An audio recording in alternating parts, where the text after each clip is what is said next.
O chamado de Deus que dividiu a história do evangelismo no Brasil.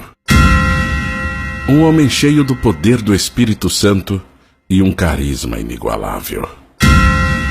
Até seus adversários admiravam sua coragem e autoridade espiritual.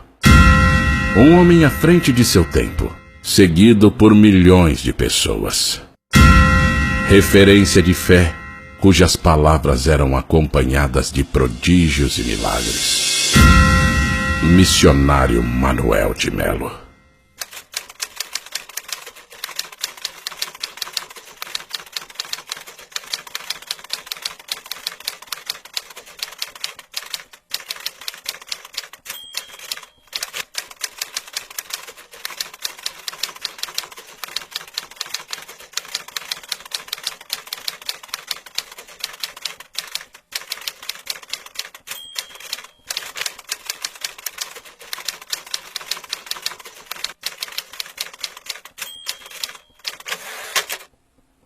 No dia 3 de março de 1956, realizou-se num salão alugado no bairro de Pirituba, em São Paulo, o primeiro culto oficial do Movimento do Caminho, Igreja de Jesus Betel, liderado pelo missionário Manuel de Melo, com o apoio dos pastores Alfredo Rachid Góes, Arthur de Melo e outros obreiros consagrados.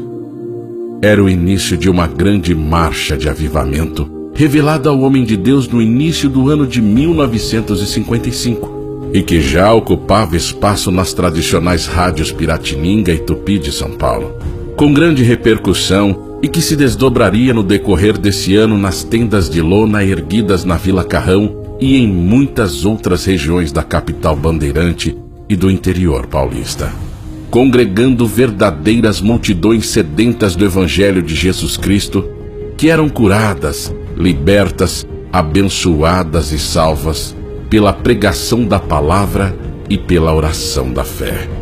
A notícia do que estava acontecendo em São Paulo rapidamente espalhou-se pelo Brasil, e logo dezenas de líderes cristãos foram se unindo ao jovem missionário, dispostos a caminharem sob a mesma bandeira e na mesma direção.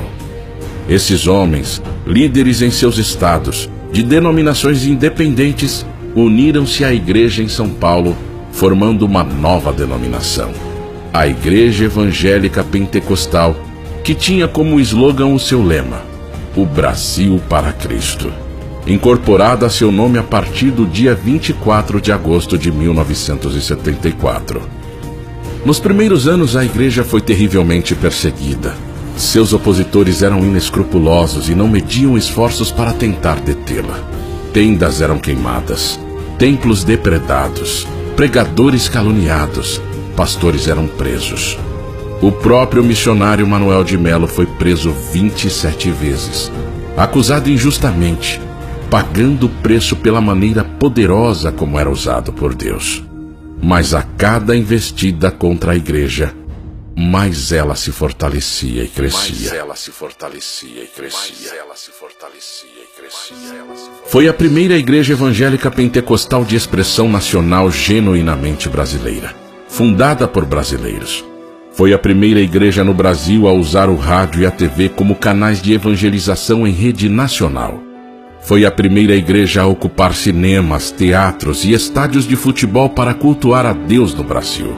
Construiu o maior templo evangélico do mundo em sua época, inaugurado em julho de 1977 para 10 mil pessoas sentadas no bairro da Pompeia, em São Paulo, reconhecido então como o maior vão livre da América Latina.